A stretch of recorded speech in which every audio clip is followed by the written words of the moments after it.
First of all, can I get a round of applause for Stan coming down? Feel free to jump up, move all the chairs up as close as you want if you just have trouble hearing him. But to start off, Stan, why don't you tell us a little bit about yourself, what you've achieved? Yeah. I'll go through this little spiel here so that you guys know that there's a lot of things that I've done in sports as a trainer and as an athlete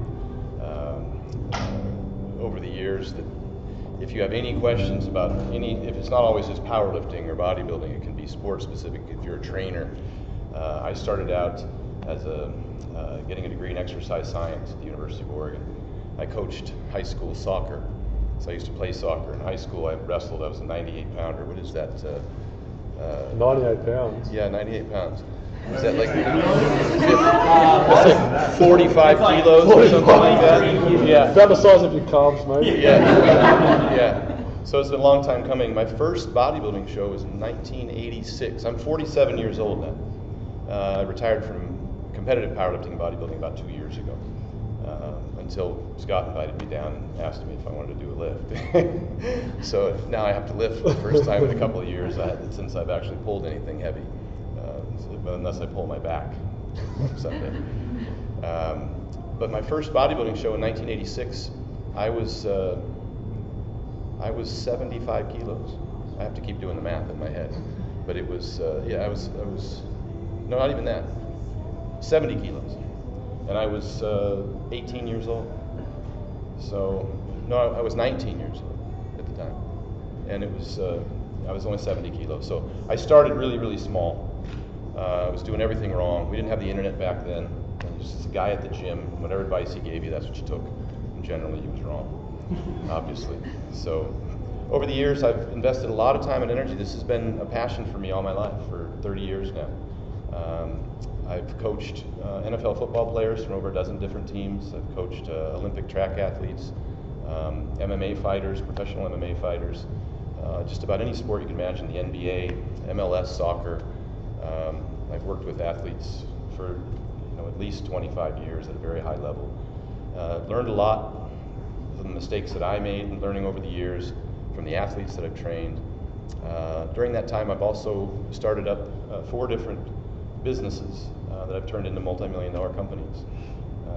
One an engineering firm, a telecommunications company, a real estate development firm, and medical marijuana, my favorite one. And I've just launched a new business that I anticipate within a couple of years will be equally as successful. The cooler, some of you may have seen, that Flex Wheeler and I designed a beverage cooler that we're marketing in the United States through one of the largest distributors in the country. So I have a lot of experience over the years doing a lot of different things, and I can only tell you that my path was my path, and it might not be right for everybody, and if you ask me a question, the answer I'll give you is what worked for me and what I've seen has worked for people that I've worked with. But it's not the definitive answer. In this industry, you know that there's peer-reviewed research that supports just about any position you want to take, whether it be on nutrition or training or what have you. So I know there's many different paths to the same destination, and I'll just try and tell you what I believe, and I won't try and be right about it. Okay. Trying to think one more thing that was just on the top of my head there. I think that's about it. That just kind of gives you a little summary of what I've been up to. What I think. Any questions you guys want to ask are open.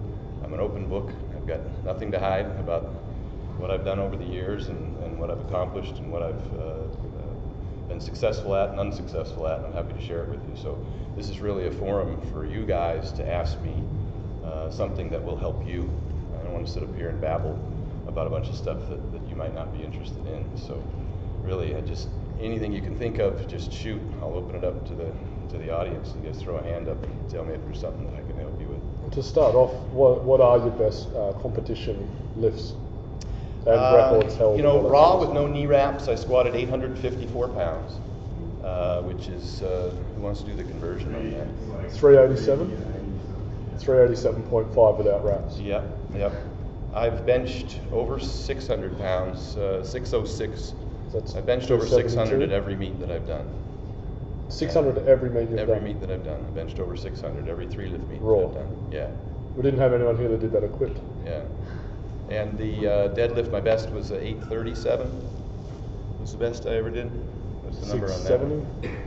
Oh, 370? 370. Yeah. And the 2303 total was the biggie. That used to be a big deal until Eric Lillybridge started waxing everybody's numbers. But 2300 total is, there's about 15 guys in the world that have ever done that. And I was the first one to do it at weighing 275, which is what, the 125 class. And I was 45 years old when I accomplished it. So I'd kind of reached the end of my career there. I did a lot of things outside of training that helped me survive that long in the sport, because at that age you can imagine.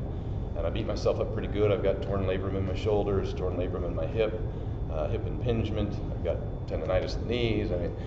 But I do a lot of things that I still train, reasonably hard, just not with the same loads, because I do a lot of things outside the gym, such as mobility work, active release therapy with chiropractic. Obviously, I'm very disciplined with my nutrition and my sleep, so I was able to extend my career pretty far, even under that kind of injury load. So how many hours a week, sort of at your peak, would you be training, and how many hours a week would you be spending on mobility, acupuncture, physiotherapy, all that sort of stuff? Yeah, ART was probably 2 hours a week. Mobility training was probably 2 hours a week. Obviously, I would sleep at least 8 hours a night and try and get a nap every afternoon. When I was training seriously, it would be 9 hours a night and 2 naps every day, because I would do 2 sessions of training. I competed as an IFBB professional bodybuilder for years and a powerlifter. I didn't do them at the same time. I always utilized different training techniques for each of those specific disciplines. They would require different nutrition needs, different volumes, frequencies. Everything changed to be able to compete in both. I never actually did them together. Well, being an ex-IFBB pro, you're sort of at the top of both sports. Do you think that you can be great at both, or do you have to pick and choose? I think bodybuilding really helped my powerlifting. And a couple of ways is that I trained so many different exercises from so many different angles, so many different rep ranges and frequencies and volumes, that I didn't have any weaknesses. And so I didn't suffer from injuries, I think, as a result of that, as often as a lot of people would. Secondly, the bodybuilding helped the powerlifting because the volume, the shorter rest periods, the increased frequency, of course, gave you better hypertrophy. A bigger muscle can become a stronger muscle. But it also made me very well conditioned. I would do sets and reps with very short rest periods, such that my heart rate would get elevated significantly for an extended period of time. And that drastically improved my ability to recover when I transitioned into powerlifting. Klokov talks about this in the off season. His pops would always have him do a whole lot of cardio. And that was somewhat contrary to a weightlifting competitor or a powerlifting competitor. I hate to use the word cardio because the perception is that that's some sort of jogging or something. It was, to me, it was weightlifting done with higher repetitions, shorter rest periods, elevated heart rate. I became better conditioned as a result. So I had an increased blood volume. I had a better turnover rate, so I could recover from workouts faster, so I could do them more often.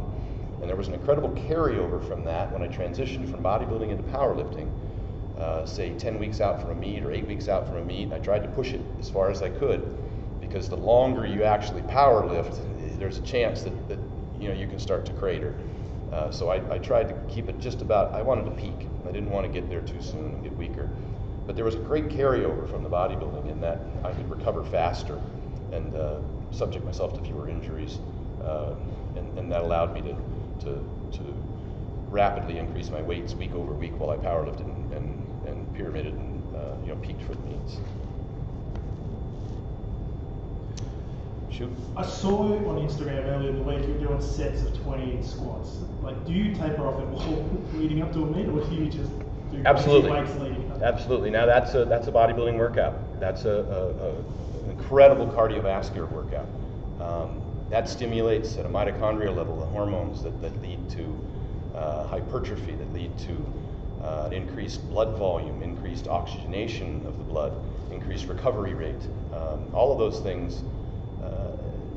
Some people walk on a treadmill and think they're getting the same benefits. It's nowhere close. So when you do sets of 20s on the squats, or you sprint stairs for brief 10-second explosive, or you get on a recumbent bike and you do 20-second sprints at a 20 tension with 30-second rests, that kind of thing creates all of those benefits that I'm talking about. And those squats, of course, are for hypertrophy, they're for the recovery. Almost immediately upon starting a powerlifting routine, I come off of all of that and start increasing the weight load. And I might only be able to, when I came to Mark Bell's after I competed in a pro bodybuilding show, I only had 7 weeks to prep for the meet, where I did a 22-26 total with no knee wraps, a raw total, which I don't know what it is, 1,050.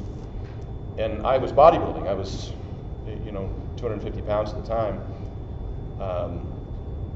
And I could only squat like, I don't know, my max the first week I got there was probably maybe, couldn't have been more than 250 kilos. It was like my max squat. And at that meet, I hit an 821, which is, what is that, 370 kilos? Yeah, 375. And I did that in 7 weeks. So it happens really fast. When you come off, your body responds to the stimulus you provided. I call it messaging, is what I do. And whatever stimulus you provided is going to respond. And if you're doing things that are on the opposite end of the spectrum, or cardiovascular as compared to weight training, and I try and push everything this direction. So I'll taper off of the high rep sets, and I'll work the lower rep stuff. Even after I'm done with the bench squat and dead exercises, prepping for a meet, I won't go do, some people do their ancillary exercise or their supporting group exercises in the 12 to 15 rep range. I won't do that. To me, it's the wrong message. So I'll do almost everything in the 2 to 5 rep range, including the supporting group exercises. When I'm done doing bench, some people go over and do tricep push downs for sets of 12. I'll do tricep push downs for sets of 4 or 5. Or not even do tricep push down, I'll do a close grip or a floor press. I try and keep everything moving in the direction of maximizing the benefit and the return and creating the right stimulus for powerlifting. So that's a unique thing that I do, I think, that a lot of powerlifters don't do is train the cardiovascular system. They don't understand the benefit of it. Eddie Cohn would compete twice a year, and he would use the time between competitions to do hypertrophy training, higher repetitions, build more muscle. He started out competing at, I think, 75 kilos, and ended up at 242. What's that? 110 over an extended career. And the only way you could do that was building more muscle through hypertrophy training. And he did that in the off season. So he would prep for a meet for 10 weeks, but then he would take 3 months after a meet to do the hypertrophy training. And he would do the higher repetition stuff, and he would train his cardio that way. So it's really important that you create a plan for a meet. Scott and I talked about this, not just for training, but for nutrition as well, at least 6 months out.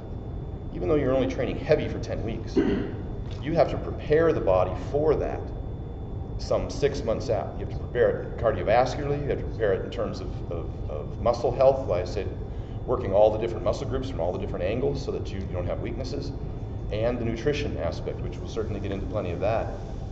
You have to train your metabolism to be able to handle the kind of food that you need to recover or grow into a powerlifting meet as well. You can't just wake up one morning and start eating 5,000 calories a day and expect to be able to assimilate all that food. Your body just isn't efficient at it. If you bench 400 pounds, you can't go to the gym tomorrow and say load 500 on the bar and ask for a lift off. It's a gradual process that you have to build into with a nickel here, 5 pounds here, 5 pounds there over many weeks or months. Nutrition works the same way.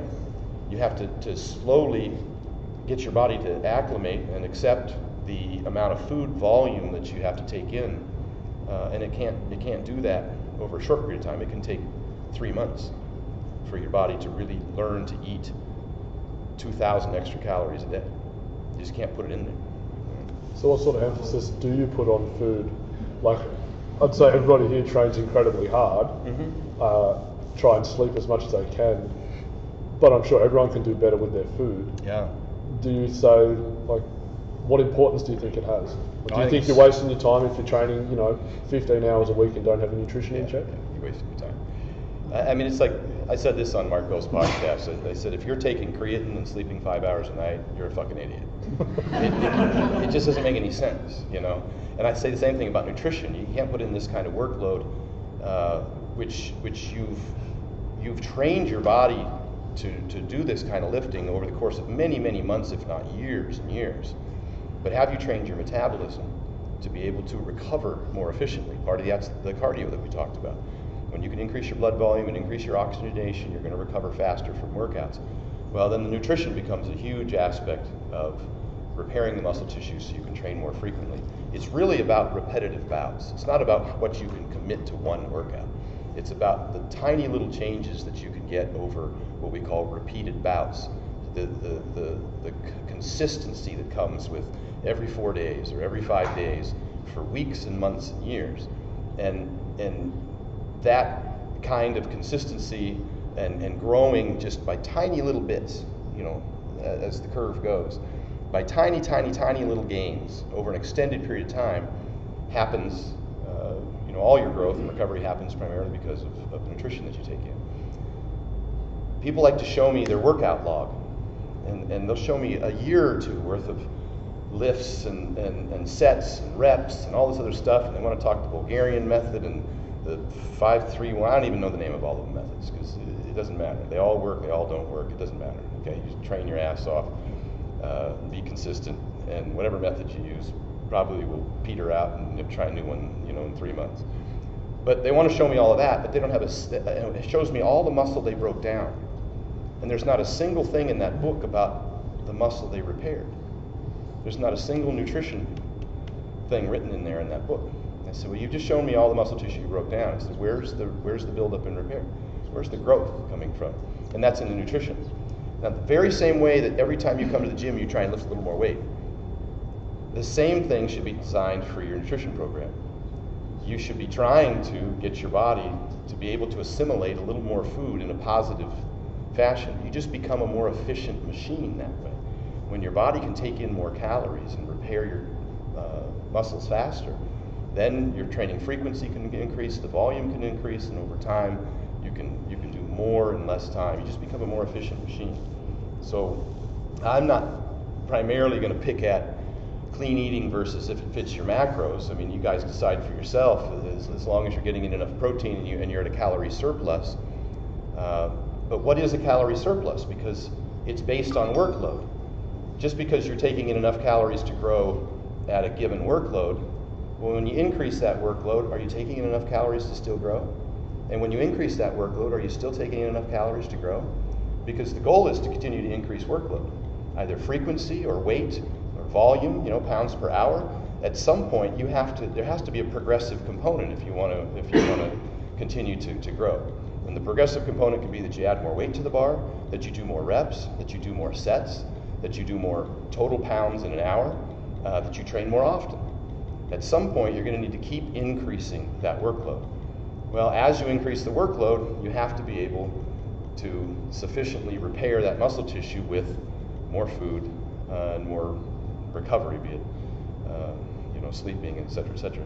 Food's the primary thing. If you're not pushing your nutrition, then eventually your workload's going to stagnate. It's going to stabilize, and you won't make any more progress. You can't continue to do the same thing you've always done and expect to continue to grow. It won't happen. Eventually you'll plateau. You're going to have to increase one of those progressive components. Any one will work. Doesn't matter. Someone, one of those is going to have to be implemented. So the food becomes critical, and you have to train your body to utilize all that food. I tend to eat a little cleaner because a lot of foods I don't necessarily agree with me. I like to eat foods that I can metabolize quickly, that yield a high nutrient value, and that I can eat more frequently as a result. If I jam down a pizza just based on calories, then I can't eat for 4 or 5 hours because I'm slogged down with bread and cheese. But if I eat a really clean bison burger with some white rice, I'm starving in an hour. Same calorie per calorie, but one allows my body utilizes very efficiently, and one bogs me down and I don't feel like I get the same benefit from it. So I tend to eat cleaner as a result of that, just whatever feels good in my stomach. If I'm eating foods that are too high in fiber, or if I eat brown rice instead of white, some of the responses from my body is that it doesn't digest as fast. So I'm looking for foods I can utilize very quickly, I can eat more frequently, and just get more total calories, more total protein, more total carbs, in a very clean, efficient way.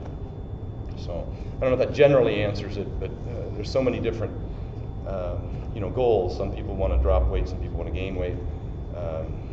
It's hard to make a broad spectrum answer, but it's hugely critical, the nutrition aspect. I heard you talking on the Powercast about carbs. You were saying that you sort of eat the minimal amount you need for energy and get calories out of that. So how do you sort of break down macros? I guess it depends on what I'm training for. Okay. Say for a powerlifting. Yeah. I never try to take anything under 20% of total calories. Because once you do, then you start compromising performance, whether it be fats that you're pulling out or carbs that you're pulling out. I just don't think it's very efficient as an athlete to start. I'm not a big fan of restriction, and that's why I don't demonize too many foods. I base it on how you feel in response to those foods. When I do nutrition programs for people, I ask them, what do you like to eat? What feels good on your body? What do you think gives you results? And I try and incorporate those into their program. So everybody's different based on that. But I try not to go under 20% of calories of any of the macros. As for carb timing and all that other stuff, people spend way too much time in the weeds worrying about the minutia, worrying about what I call the 1%. They spend way too much time worrying about whether they're going to get a micronized creatine or some other product off the shelf.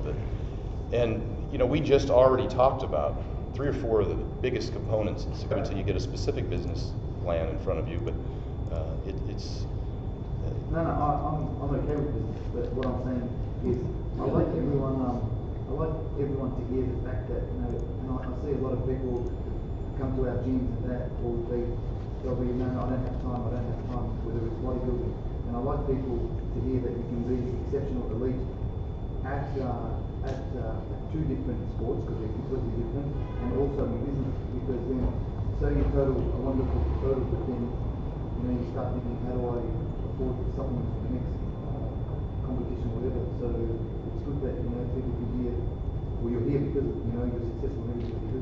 Yeah. And sometimes I don't know if you're married with kids, but to the detriment of their family lives suffer, and or their relationships or their work suffer, because they're so obsessed with totals and what they eat that they don't look out that there's a real world. So that's why listening to you is something more important than listening to any other couples that bodybuilders. There's always sacrifices to be made. You can be good at anything, but you can't be good at everything. And so I really picked a couple things that I wanted to be good at and successful at, and some other things suffered, there's no questions, and things I thought I should have been better at. But you look at it, and it's the hardest working people. Like watching Scott. Yeah. You guys know how hard he works. Tish works. Well, Scott and Trish both. Every day, all day, for years now, to develop what is now a very successful organization with a lot of folks that like to compete in this organization because they're treated well and everything's, he works hard to make sure everything's accomplished. I come in here today and I stood behind Scott, and he wears like 7 different hats. He's over here loading the weights, and he's back here spotting, and he's wrapping somebody's knees, and he's on the microphone, and he's punching on the computer, and I'm standing behind him, and he jumps on the microphone, and he announces the next lift, and then I see him, he's scraping over here on the tablecloth, he's scraping together these crumbs, and I thought he was going to wipe them off into a garbage can. No. Scott announces the next lift, and he starts eating these crumbs. And they're crushed potato chips. It was probably all he had to eat all day. That's not true. That was the end of that Pringles. Yeah. It was what was left. Scott's got the powerlifting and the business very well, but bodybuilding he's still not. We talked about that. We're going to work on that. He's got a business. Yeah. But it's a lot of work, and some folks, they don't necessarily have a drive to do certain things. So you got to kind of find what interests you and pursue it with vigor, and then try and find some sort of income vehicle That's the hard part. How do you capitalize on that? You know, there always has to be some sort of opportunity to allow you to earn money while you do what you like, or, you know, allow you to do what you like while you're earning money somewhere else. There has to be some sort of income opportunity. Sorry, I'll ask another. And the other thing why I also really admire you is you're not one of them that has allowed age to be a reason why you can't achieve things. So, you know, you're not talking to a Dan Green who's turning 30. You're older than Dirt. Yeah. So what would be an M3 or an M4? Sounds better. Yeah. Yeah. So and you're achieving success in this age bracket. You know, I had to redefine myself. Obviously, I can't be, you know, 300 pounds anymore. With the injuries, I was headed eventually for surgery probably. And I have two great little kids now. I have a 3-year-old and a 1-year-old, so the priorities changed. But I still go to the gym and I do what I can do. I do what doesn't hurt, but I do it as hard as I can, as long as it doesn't hurt.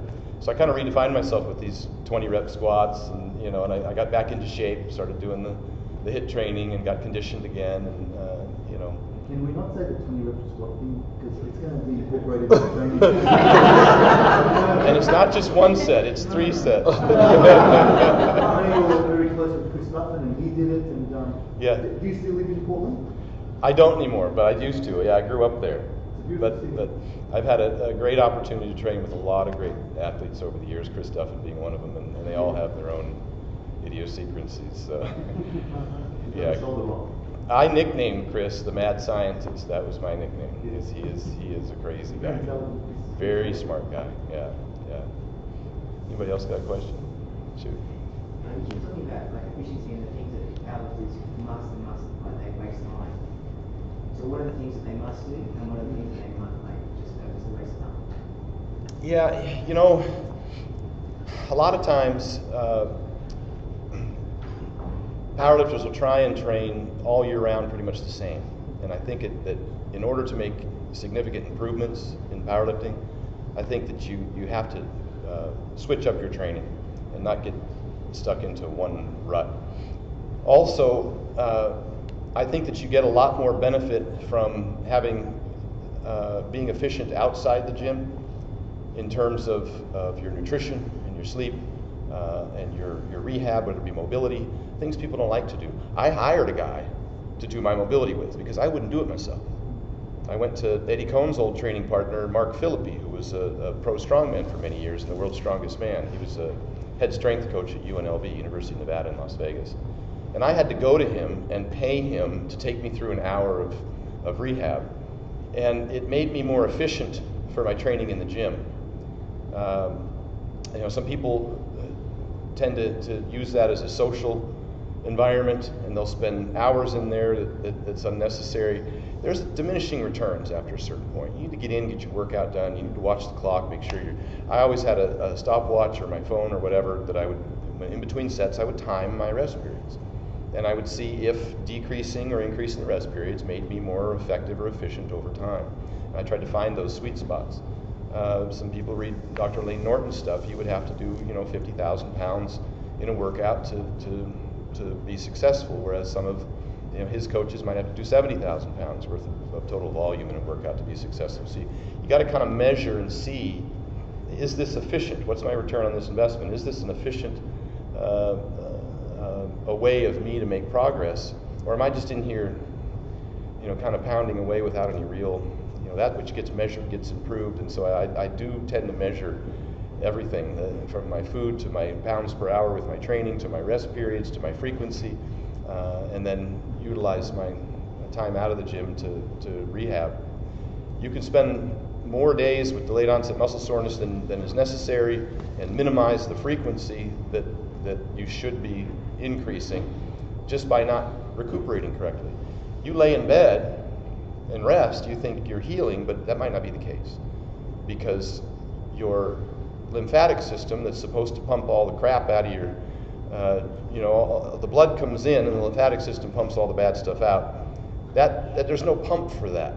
And if you aren't moving, doing some sort of active recovery, I put a recumbent bike in my room and I would get up in the morning and I would just spin on it like this.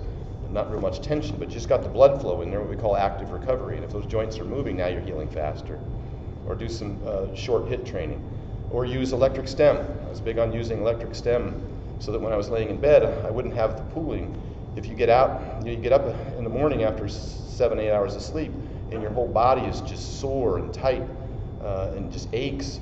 That's a result of just the stagnation of your blood flow and the lymphatic system. You're not healing during that time. I would put one of those on and sleep with it overnight, just the little pulse from a electric stem unit. And they just run off a little 9-volt battery. They're $100, and you wake up in the morning actually feeling fresh. You'd be surprised that you don't have the same aches and creaks and groans that you used to have. And then 48 hours after a big squat session, I'll go in and get on the recumbent bike under tension and do those 20-second sprints. And I'll have the volume of blood, the legs will be totally pumped. I'll get off and walk funny. The healing that goes on through one of those sessions is pretty extraordinary. And additionally, increasing the blood volume, etc. Even something as simple as taking in enough salt. People all talk about all the water that they drink. I drink a gallon of water or 4 liters of water. Well, that's great, but how much sodium did you take in? Because otherwise, that water just wiped out all your minerals and electrolytes and thinned your blood. And we don't want thin blood in this business. We want thicker blood. We want larger blood volume.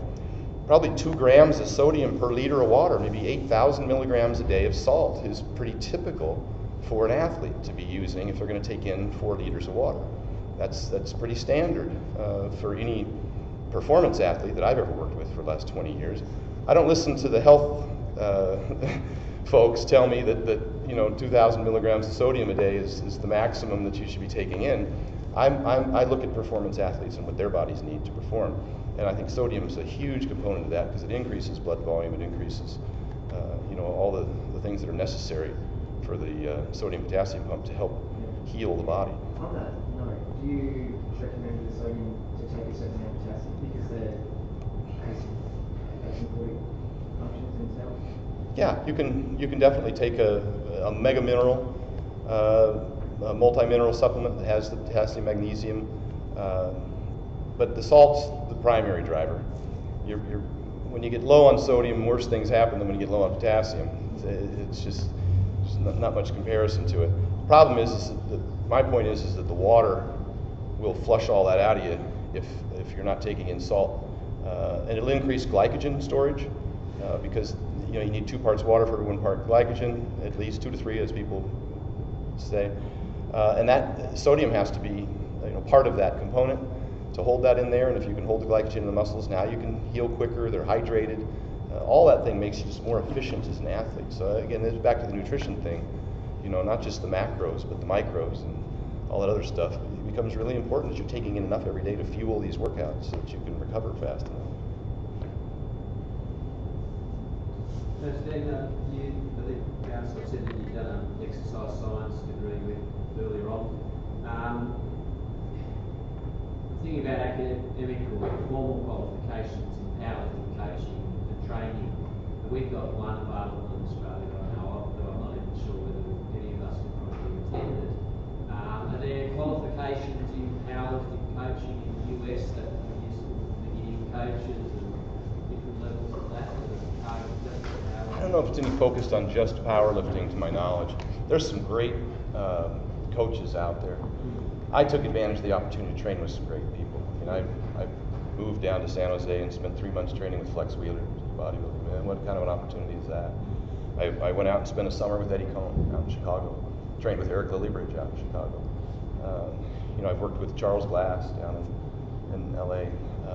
Again, I said pro strongman, Mark Philippi, another great resource. I took the opportunity to find the best athletes and coaches that I could, and I spent time with them.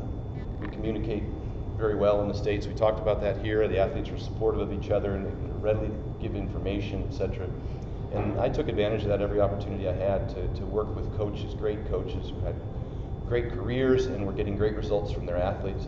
And to me, that was more important than any academic opportunity. So you find the best people and read all their stuff. And I guess even have contact with those people, it's probably more likely, it's easier to do now than it was 20 years ago. Yeah. We can do it online, etc. Well, and you'll find they publish a lot of stuff, whether it be on, whether they wrote a book or whether they do YouTube. Dr. Lane Norton's one who puts a lot of stuff on the internet, who's extraordinarily smart. You get to reading, a lot of people's stuff. Chad Wesley Smith has a great, resource with the Juggernaut. T-Nation puts out a lot of good stuff. There's certain resources that whether you agree or disagree. Greg Knuckles is another one who puts out a lot of great information. You subscribe to these things and read. I probably spend at least 2 hours a day reading what these other great athletes and great minds. Track from the stuff and working out what you want to use. Yeah, you do have to sort through a lot of stuff, but when you find the really smart guys, you tend to get a lot of good information. Yeah. Records are meant to be broken. Some of the stuff that's coming out of the US is embarrassing. I think a lot of it is, it's powerlifting watched, and I think that website has created this demand and again a word obsession to be on that all time, all fair, no raps, this rap. Now, when does it become enough and somehow, I know Australia's a small country, but we sort of control it between three feds, we sort of work well together. When does it come to an end, maybe ever? Well, I don't know, but for example, when your squats get broken by clearly death and a particular family that's always getting canned because they help the spotters and they lift and stuff like that, it's not good for the sport. Eddie Cohn told me one time. He says don't worry about the judges. He goes, make sure that the YouTube judges know. He said it's more important that the people know that what you did. Eddie Cohn, when you ask him, his best squat ever, he'll tell you one that's probably 20 pounds lighter than something he actually got approved because he said it was too high. He did that last year in the secrecy. Yeah. And if you want to know about the story about the time Eddie shit himself while he was squatting, How did you not bring that up? These are people that have integrity in class. I'm saying that the problem is a lot of these lifters are young. So for example, there was a squat last weekend at 165 pounds. It was about 322. Clearly you can see the spotter on the left helping with his arm. It's all over the internet, and there's 100 comments from people saying that that's bullshit. But then it's not about how it's going to be broken because you broke one, they relax.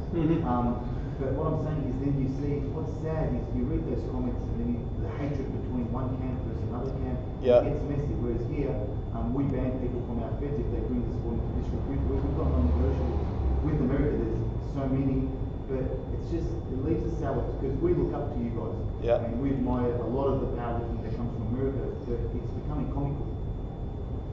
Yeah, and I think it's short-lived. It happened first in the geared industry. Yeah. The geared industry was getting so terrible with their little short benches and their really high squats, the Dave Hoff era. And now the geared industry is just tanked. People don't get it. It's not believable what they're doing. It's not legitimate, and it's tanked. And raw lifting has come, just exploded in the last 6 years in the U.S. It's tenfold what it was just a short period ago, and the geared lifting has gone down the hole as a result of the very thing you're talking about, because it's just not legitimate. And so what happens is you'll get a lifter that might come into a high lift or whatever in a certain federation, but it never stands the test of time. Some people were dogging Eric Lillibridge for a while because Pops was doing some of this and he was hitting his squats a little high. Well, then his Pops stopped squatting him and he got his squats deeper, and either you do that and get legitimized by the public, because that's what matters, or you keep doing what you're doing and you get stuffed off into the corner as one of those weirdos, and nobody invites you anywhere to speak on anything or to lift on anything. Yeah, but where I think the root of all the evil is, powerlifting watch should not, if your record gets broken, there should be maybe a review, and then it gets approved. It's not like, I can't say that I ran the 100-meter sprint and I ran it in 8 seconds and I bet Usain Bolt, unless I've got footage and it's been done. Powerlifting is a sport where everyone keeps on their iPhone some records being broken.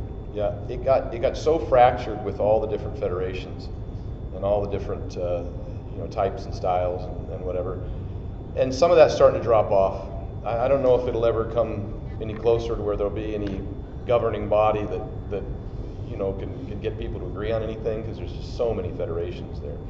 In bodybuilding, you know, you go to Mr. Olympia, that's the best bodybuilder in the world. There's one stage. You know, IFBB is one federation where all the best people compete. You don't have that in powerlifting. You know, you have there's so many different feds. There's a world record every weekend in some class or fed or, you know, age group or weight, whatever. There's so many different categories that there's 10,000 all-time world records in the U.S. Everybody that ever has done a meet comes home with a first place trophy and a world record. So that's what I like about the internet. You know, all the pluses and minuses, but that's what I like, because you get to see who really is the best, and you get to judge that for yourself, and you get to weigh in. Either you're his buddy and say that's cool, or you're the general public that knows enough about it to where you say that's not legit. And then the guy's got to shape up or ship out. I mean, next competition he goes to, if it's not in his federation, this happens a lot when people go compete in different federations and their lifts don't get passed. You know, then they kind of start to go away. They lose a little bit of their appeal and their popularity, and so I think there already is kind of a bit of a proving ground there. And I think it happens with the general public. We'll go back to the same thing Eddie told me. He said, it's not good enough to satisfy the judges, because you need to do it such that the public thinks and agrees that, yeah. That's why I started putting cameras on the side. Nobody would do that before I started doing that in the U.S. Some federations had a rule against it. And so it didn't make sense to me, you know. Yeah, but also, it's also costly also to have cameras on the side. Yeah, I did. Yeah, I paid for an extra camera. I did that, and they always tease me about it. But I just said, look, I want people to judge it, you know. And there's a couple lifts I've done over my career I thought could have been deeper, could have been, you know, a little better, could have been locked out before my spotters grabbed me. Happens how it happens, you know.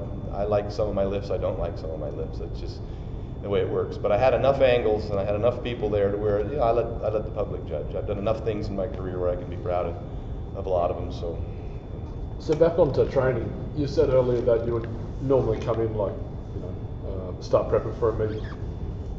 You do your off season, which would be a lot more higher rep, higher volume, Yep. frequency type stuff, and you would taper it off and drop your volume and frequency down maybe slightly coming into the meet. Yep. Typically, how long was that drop? Like, would you do it over, say, 12 weeks, 16 I couldn't weeks? never do more than 10. So 10 weeks, and Yeah. how would that 10 weeks look, like from the start to the meet day? It would. I would just add 50 pounds every week. You know, if it was squats, you know, and that's the way it went, because I generally was pretty light when I started, so I was eating up. I had enormous volume of food I was eating, but my workload was extraordinary. I was training 6 days a week, 2 times a day for bodybuilding. And so as soon as I started cutting back on the bodybuilding training and maintained the food volume or slightly increased it, my body weight started increasing almost immediately. And my recovery rate, because of the carryover effect, was extraordinary. So I could train relatively frequently. As I got heavier and heavier, I had to you know, I was squatting every other week or deadlifting every other week. But for the first, you know, 6 weeks, I could add almost 50 pounds a week, just like clockwork. What sort of reps and sets? Add weight. You know, I always tried to get in. There's a sweet spot somewhere in the. Most people say over 20 reps. I say somewhere between 15 and 25, over 85%. So if I'm doing doubles or triples, then I've got to do, you know, about 7 or 8 total sets at that weight to get into my 20 total repetitions, and that's kind of the sweet spot.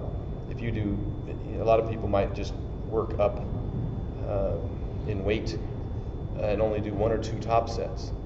There has to be some sort of repetitive effort at that 85+% to get you into maybe 15 total repetitions, 20 probably better, and in order to really progress at that weight. What about assistance work? I almost completely stripped off the assistance work after the bodybuilding phase. What do you need it? You know, you've done all that you need to do. Now your major work is hitting pretty much everything that you need to hit and focusing on, you know, what you need to do. A lot of folks will try and finish a workout with some sort of assistance work. I would rather use Like after big bench day, maybe a 3-board close grip. That would be assistance work, but it wouldn't be more than 5 reps. You know, anytime you get over 5 reps and you're heading into a powerlifting meet, I think it's a detriment. I think it's sending the wrong message. You spoke before about Colin saying you did two comps a year. Do you think, and then spending like 6 months prepping for it, just about, do you think you could compete too often in a given year? Absolutely, yeah. I see muscle pulls and tears all the time. Eric's a young guy. Eric Litterbury's a young guy. He's torn his pec, he's torn his hamstring. He's had a lot of injuries, and he's still performed very well. He's one who likes to compete pretty often. Dan Green was competing pretty often, and he's backed off of his total his competition frequency because of that too. He started having pulled muscles, but those guys are at the peak of their game. They've already got an extraordinary amount of muscle mass. Now, where I think this is more important is for the younger athletes that need more muscle tissue. That's what the hypertrophy training is for. If a bigger muscle will be a stronger muscle at some point.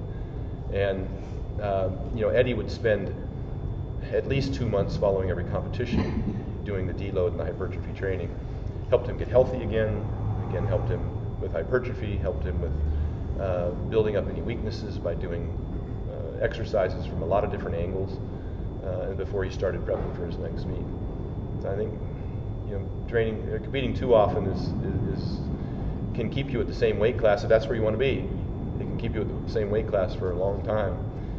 You need to be able to spend a little bit of time eating up and building up more muscle if you want to keep climbing weight classes. So we see a lot of different styles on the platform. Some people yell, some people internalize. What are some of the mental cues you've used over the years, either in this context or in whatever context that you've helped? Yeah, I don't do a lot before a lift because it can actually drain me. I feel like if you get the adrenaline dump, I don't want to do that. If I get too hyped up, you hear about it all the time in fighting, in MMA fighting, you get an adrenaline dump. I like that to peak just about the time I get on the platform and pull my big lift. I tend to yell a lot when I'm actually doing the lift, and I don't know where that came from. I don't even realize I do it until I watch the video. I have no idea. I used to do that in the gym, and people, the front desk would come yell at me, and I would look at them, what? I didn't understand because I didn't know I was doing it. One of the big things that I like to do is do the same thing on the platform that I've practiced 1,000 times before. So you said cues. When you're squatting the bar, or 100 pounds, or 200 pounds, or 300 pounds, they should all look the same. The setup, everything should be exactly the same. The way you grab the bar, the way you get under the bar, everything, your breathing technique, everything should be the same. So by the time you get up here, it's rote. It's just, you don't even think about it when you get up here. It's the same exact thing you've always done. If you're up here thinking about it, that's a problem. You should have that down, I think. So to each their own as far as how they get psyched up, but they should definitely have a routine in place to where there's nothing new happening up here. You're not thinking about something you haven't thought about before. Having several on the weight class for an athlete, I think that's up to the athlete where they want to compete at. I'm always wanting somebody to lift as much weight as possible, and I think that happens by being as big as possible.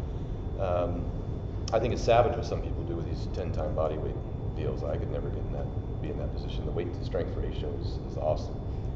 But I would like to see, particularly for beginner intermediate lifters, that they're progressing to some point and building muscle.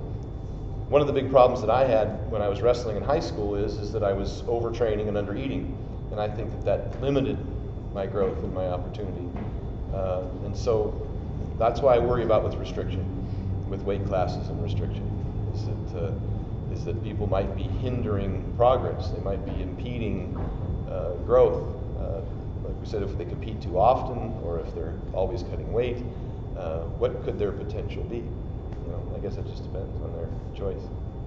One of the things that's always amazed me about your lifting is the somewhat ridiculously slow speed at which you descend in the squat, and then the insanely fast speed that you can then stand up with. Is there a reason that you're descending at that speed? Is that something that you've just found works for you over time? Is it something you deliberately did, or it just happened naturally? For me, the stretch reflex has always been a big piece of my training. Loading up that spring and then exploding, and it's always been a key component to where I've been most effective. I can't, for some reason, and some people can, relax a muscle and then expect it to perform, like an Olympic lifter does. In order for an Olympic lifter to get into the position that they get in, they have to be able to quickly relax their muscles. Yeah. And I could never do that. There was always some tension fighting me. And so I played on that and used that tension. Jokingly, I've said that if I went any faster, I probably wouldn't come back up. And it might have just been fear. I'm just like, oh shit, until it's time to stand up at the bar. But really, it's for me, I couldn't. I don't know if those of you who do Olympic lifting understand the concept of being able to relax the muscle. And it's a skill. It's something that you either can do or can't do or have to practice. And if I release a muscle, I don't think I'm coming back out.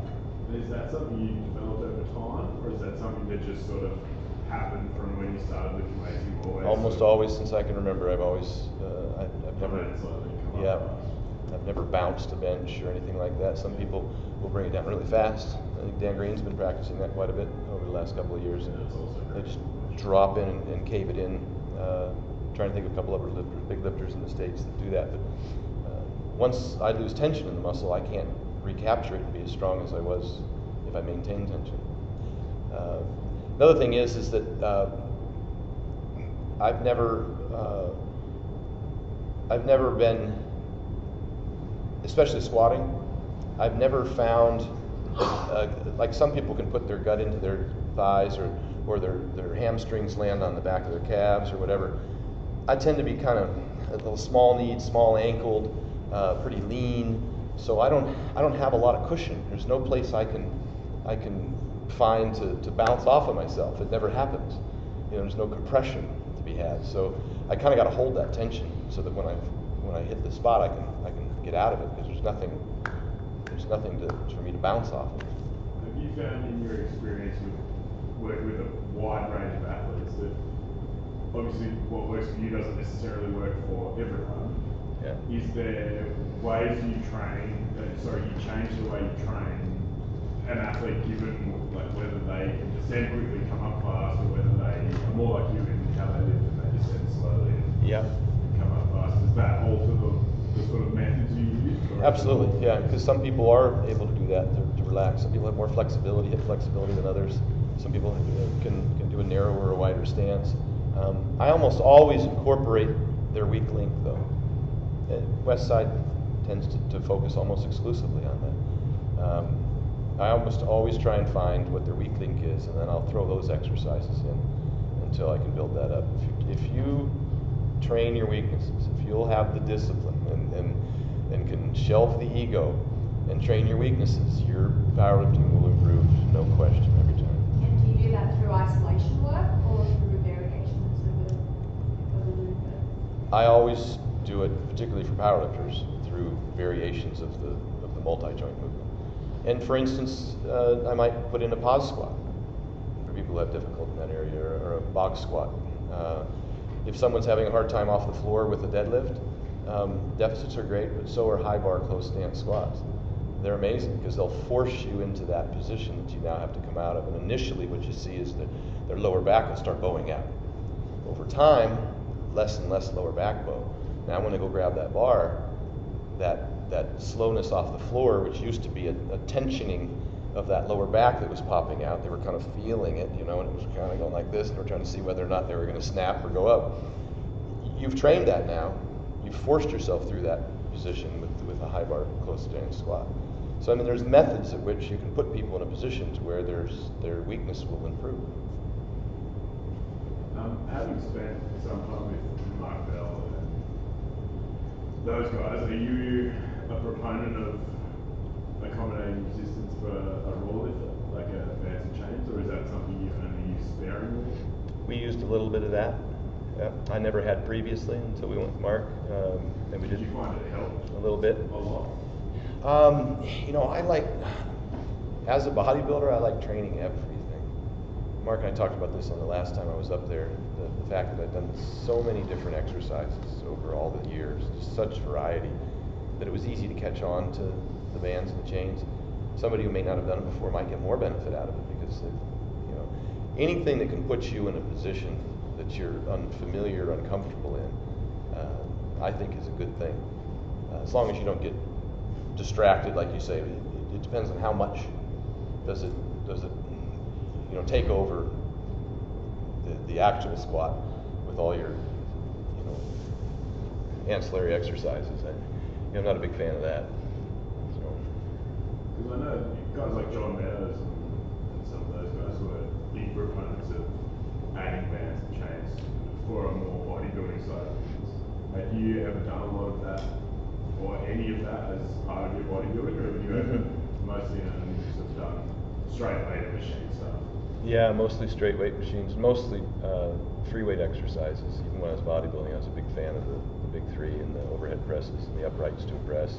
Anything with a bar or a dumbbell. I like to be standing. I like multi-joint movements. Because I like the cardiovascular to be affected as a part of the movement. To me, that just makes a better athlete. You look at why does his name escape me? The 4-time world's strongest man. That's the MMA fighter now. What was his name? Puchanowski. He was a big proponent of doing a lot of those kinds of exercises. The overhead presses were huge for him. The weighted carries were huge for him. Those have an enormous effect, and you remember his cardio was extraordinary. Back then, all the competitions were about medleys. That's why he killed everybody. Nowadays it's just who can lift the heaviest weight. These 400-pound guys. But if for the most part, if you had them do a medley like Puchanowski used to do, they'd drop, right there on the spot. They don't have the same level of conditioning. So Puchanowski, in my mind, was one of the most well-rounded strength and conditioned athletes in the world. All right, I have a couple more questions, and then maybe take a couple of photos or something. Anybody else got anything? You were saying about weight carries and stuff, so that's obviously a dead set strongman activity. Do you do any of that sort of stuff? Yeah, and I put almost all my athletes on it. Whether it's an MMA fighter or a basketball player, weighted carries are extraordinary what they do to the body. And how they affect the cardiovascular system, how they work the whole body, the time under tension. I think it's a staple I think weighted carries are awesome, whether it be a trap bar that you're carrying or dumbbells that you're carrying. It's just extraordinary. Probably one of the best exercises I could possibly recommend. Yeah. And another reason is because you don't are very injury prone on that one. You can do a lot with it. Do you always do it carrying your weight in your hands, or do you sometimes do sort of doing a farmer's walk versus doing like a yoke carry or? Yeah, I liked the farmer's walk better than the yoke carry. The yoke carries were a little hard on the hips, is what I found. That's a tough exercise. I got to be cautious with the joints, particularly if I'm working with athletes. And I'll have them put wrist straps on so that the grip isn't the limiting factor, particularly for athletes. Sometimes more about just moving the weight. It's more about time under tension with a heavy load and just what it does to your whole body. I like those. I talked about ROI. I like those big return on investment exercises. Comparatively speaking, what exercise could you do that could yield that bigger result? You're not going to spend that much time under a squat bar, and you're going to probably compromise something on the way, particularly for an athlete, whether it be hips or knees or something else or lower back. And you can do so much more load over so much longer extended period of time that high rep deadlifting or squatting might completely wipe out a great athlete. What's your position on protein intake today? Everybody generalizes about 1 gram per pound. On a squat day, I'll probably try and take in 2 grams per pound. Here's the thing about protein intake. If you're an ectomorph and you take in too much protein, good luck gaining weight. It's going to spin your hamster wheel like crazy. That's protein has a high metabolic process. The calories that you burn just trying to consume protein will shoot your metabolism through the roof. Here's the big thing a couple big things I want to talk about that are really important. I usually start out with. One is your body. Doesn't matter what you take in. It's only what your body can handle, what it can respond to, and everybody's different. So You can stuff all the carbs in and all the protein in that you want, but if you're not metabolizing it, utilizing it, or creating the workload that's going to allow you to utilize it, then you're kind of wasting your time. So I'm always careful about what you're actually using. And on that note, one of the biggest things that I have every athlete do, 100% of the athletes that go to the Olympic Training Center in Denver, Colorado, get a blood test. 100% of them. And they find that 50% of the men and something like 65, 70% of the women are low in iron. And that may or may not be the case, for a powerlifter, but you can find out so many things. People always ask me, what should I take? And I say, what are you deficient in? You have a deficiency, you're going to have a problem. You're probably going to have some performance problems. You fix those deficiencies, you can have some great results. That doesn't necessarily mean that if you use 10 times as much of iron or whatever else that your results are going to improve, but when you fix deficiencies. Testosterone is a great example. You take two groups of individuals, one that's low in testosterone, and you take a low testosterone group and you have them work out every day for a month, they'll gain less muscle than a group that does not work out and just eats more food. That's a deficiency, that's a problem. So that example right there should tell you that if you don't remedy things like insulin resistance, maybe you got a high hemoglobin A1C or something, maybe your blood sugars are elevated because you're not absorbing carbohydrates. If you don't remedy a problem like that, that's a huge deficiency. It's going to affect your performance. If you're low testosterone, you don't remedy that, it's a huge performance problem. If your inflammation, your C-reactive protein is through the roof, that's a problem you need to fix. Iron deficiency. There's just a host of things that you can test. D vitamin, something as simple as that, vitamin D3, can be a huge performance problem. So I always recommend that folks go and get blood tests. When I was competing, almost on a monthly basis, because you'd want to do it a month before competition, immediately after, kind of see how your body's, working.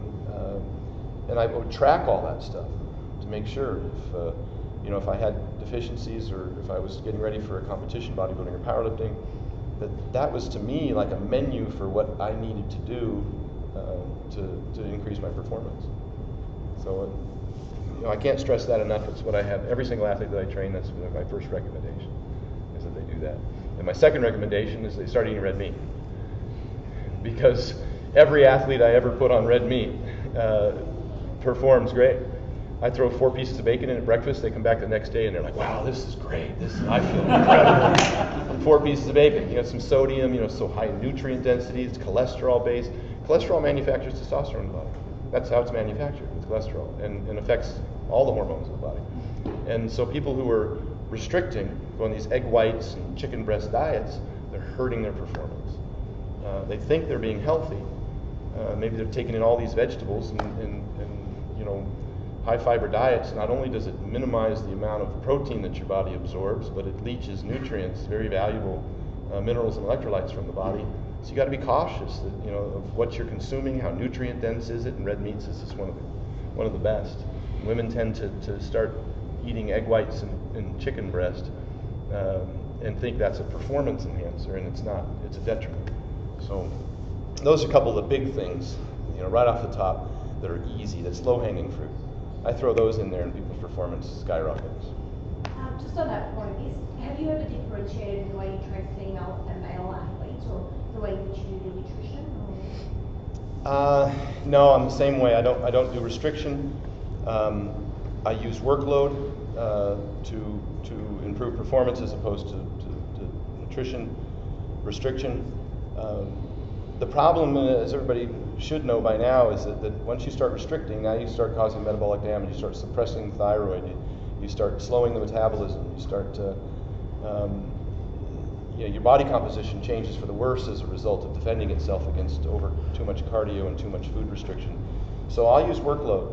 And another piece of that is specifically for women who compete in physique and figure and bikini competitions. I train a lot of women who do just figure and those kinds of things. We do the HIIT training because I don't do any cardio. I will not have them do 1 second of cardio because it sends the wrong message to the body. It tells them to hold on to body fat. It suppresses the thyroid.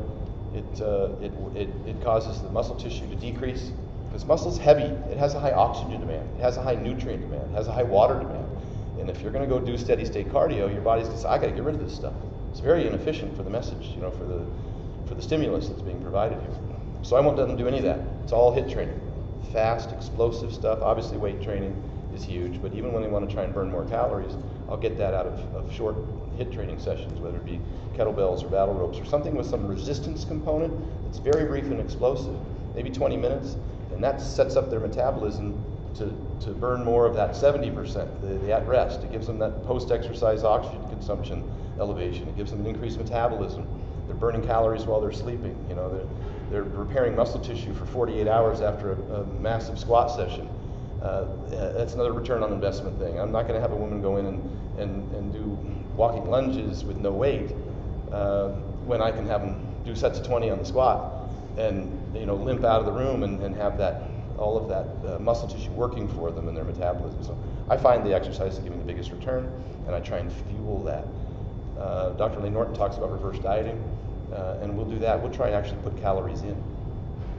Makes them more efficient, burn fuel faster, burn fat faster. I've got two on the same topic, and that's training for a comp, right? So just the two sides of it. One is you've got the actual process of cutting and methodologies and so forth. And then you've got the other idealism around, okay, I'm going to cut for a comp, we're going to make it for weight class, or I want to get a record, or so obviously it's two topics of discussion. So yeah, methodology and your reason that you would suggest someone to actually cut for a comp. When you cut for a comp, if your decision is to cut weight for a weight class, that can't start 4 weeks out. That needs to start 4 months out, because maybe 3 months out. You need to be within water cut range before the final 6 to 8 weeks of your training.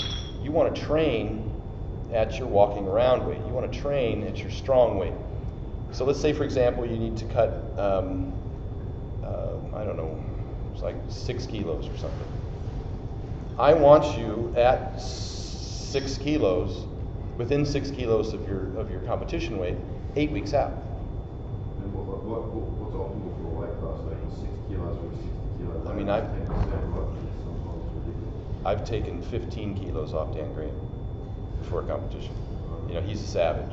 I did Eric Lillybridge's cut. I did Brandon Lilly's cut. We've done some big cuts. Dan Green's the biggest one. Do you think a percentage per body weight though? The more muscle you have, the more weight you can lose because it's water.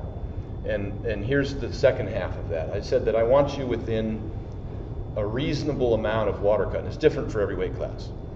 I can't just say how many kilos because a 70 kilo competitor and a 120 kilo competitor are two totally different body types. And those two might have different amounts of muscle. The more muscle you have, the more water you carry. The more I can drop. So I try and estimate about what an athlete is safely capable of dropping without losing strength. And I try and get them to that within 6 to 8 weeks out, so they can train at that weight for the full 6 weeks without having to cut. I might even try and feed them a little more. And then when I get to the last week, I really want to drop all of the weight within 24 hours and put it all back on within 24 hours. I don't start them depleting them 5 days out. I set their body up by increasing their water intake, increasing their sodium, increasing their carbs, and then 2 days before, I'll pull all that out. So they're dropping almost exclusively water. I have to be really careful about the amount of salt they take in, because as soon as their body gets sodium depleted, they release vasopressin. Now their body holds on to all that water. I don't care if you sit them in a sauna, they won't. Yeah, too much salt. Yeah, if they release all of it, then they'll start holding on. And I don't want their body to hold on to anything. I want it to let go of all of it. It's a pretty detailed process, and I do this for these guys. And I map it all out to the T for them so they know exactly what to do every single day, what they need to eat, what they need to drink. But a couple of the key components is that I try and drop all the water within 24 hours and try and put all that weight back on within 24 hours. I try not to have them sweat as much as possible. I try and manipulate as much as I can with carbs, water, and salt. And when they do the sweating, I try and do hot baths, because as soon as I start putting somebody in a sauna, they get weak. It cooks them from the inside out. It's the wrong thing to do. You just want to stimulate the sweating. The saunas cook the athlete, and next thing you know, they're just exhausted, they're tired. That's the worst case scenario. Post weigh-in, you see everybody walk around with all these sugar and pie filling and candy and potato chips. At least you used to see it, but you won't see it on any of the athletes that I've worked with. Now they're eating simply. If they do a saline bag, that's fine. They don't necessarily have to. It's not as effective as people like to think. When saline bag, as an intravenous. Yeah. A lot of the MMA fighters, even hockey players, anybody who cuts weight, wrestlers with a 24-hour weigh-in, powerlifters, will just do a saline IV. Pretty safe way to put those electrolytes back in your system and the water back in your system. It's not a huge amount, but it sets your body up so that it can rebound from the depletion. So it's more really about the electrolytes than it is about the salt than it is the water. But it can help you get that back in. But you can get in without it. There's no difference. And some people, they rely on them. I don't put an athlete who's never used one on a saline bag. Some people have used them after every meet. They like them, fine. But the big things is I don't feed them any sugar. Sugar stimulates the kidneys to release water. Now you've got somebody who's pissing all the time, and they're not going to be able to hold their water and put it back on. So I don't feed them any sugar. I feed them a ton of salt, a ton of carbohydrates in the form of white rice, easily digestible. And the rest of the calories, you don't need to overload on proteins or fats. Fats can actually delay the absorption. Protein is it's unnecessary to do more than a gram per pound or even a little less. So I can leave more room for rice and sodium. And I'll feed them food 1 hour, the next hour or an hour and a half I'll give them just water, and then an hour later I give them food, an hour later I give them water, and slowly get their system back up, and load them with as much sodium I can, whether it be bacon or butter. No, totally unnecessary. You're going to hold on to that rice a lot better than you are any kind of product that any kind of carby, broken down product. And that's all. And usually, like Dan will drop 30 pounds, weigh in, and by that evening he'll have put on 35. So generally it's only 12 hours you can fill up. You'll be all full back up again. But the important part is that you don't create a situation where your body's now going to release that water, but that's what the sugar does. And that's what caffeine does. And so if you start consuming a lot of Gatorade and caffeine, now all of a sudden your body's going to start releasing water. Then you're going to start sweating in the pump-up room. Now your electrolytes, and you're starting to try and drink more water, and you start getting weaker, you start getting cramps.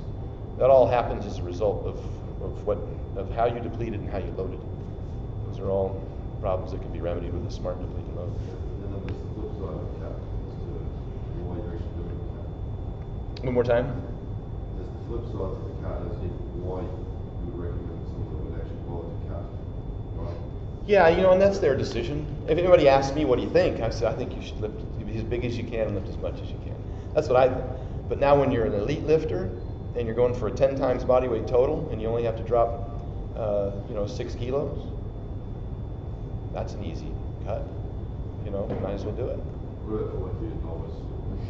I'm not a big I don't like recommending that a novice does weight cuts. I just don't. I think that you should gain as much muscle and strength as you possibly can within, and get some experience. I don't like the idea of that'd just be my recommendation. See a lot of it, a lot of it.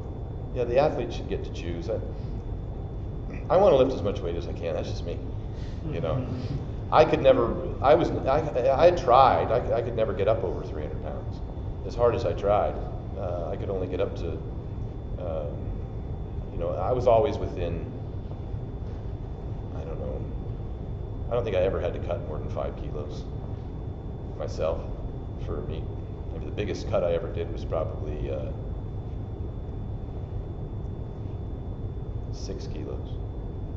From 290 pounds to 275. It's probably the biggest cut I ever did. It was 6 kilos. So it was no brainer for me. if I could, and that's again because I was real skinny, small jointed. No matter how much I ate, I couldn't get up to 308. I just couldn't. I couldn't do it. You know. So it really wasn't my weight class. My body wouldn't hold it. All right, we'll take one more. Sure. Yeah. What is your position on stimulants and pre-workouts on comp day? If you don't use them in training, I wouldn't use them on comp day because you never know what's going to happen. And I'll tell you a pretty funny story. I saw him at the animal cage at the Arnold one year, right? And it was like a week after I competed in the Flex Pro bodybuilding show. And so I'm pretty dieted down, and your body responds differently at a lean weight to things than it does at a fat weight.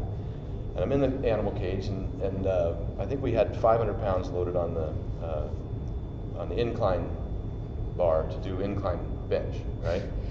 And one of the guys comes over with this thing he had just made up. It was an animal pre-workout, and he hands it to me. Well, there's a crowd all the way around, 10 people deep, and the music's going, and they're on their microphone, and I'm looking around, and the guy hands it to me. Now, what am I going to do? I never drink those things because I get jittery easily. I can't even drink caffeine. If I take half of a no-dose, which is like 100 milligrams of caffeine, I'm wired for 10 hours. You can ask my wife. I come home from the gym, and I'm just like, she's trying to shut me out. You need to go somewhere. Well, I drink this thing, and within like 30 seconds, I start shaking. And I sit down, and I get up, and I reach to the bar, and my feet are doing this. I can't even keep them on the ground. And I pick the bar up, and it's going like this. And I thought for sure that thing was going to crash down on my head. I just don't think it's a great idea. The thing I hate about stimulants is the cortisol release that comes as a result of this. And then you think you got to take a little more to get the same result. Well, then your body's releasing more cortisol. I don't like the feedback loop with stimulants. If there's something like a half a tablet of caffeine or whatever that you feel like gives you a significant performance boost, don't use it all the time. Use it sparingly, only for your big workouts. And then when you come here, you're used to it. It's infrequent. You haven't attenuated to it, and you know what the performance result's going to be. So that's my best advice on that. I'm not a big supplement guy. Never have been. When Flex Leader trained me, I didn't take a single supplement. Not creatine, not protein powder. We just ate our food. When I trained with Mark Bell, not a single supplement was recommended. I didn't take any creatine, no pre-workouts, no protein powders. I ate my food. And it was hard. I mean, Flex had me eating over 4 pounds of red meat a day. Yeah.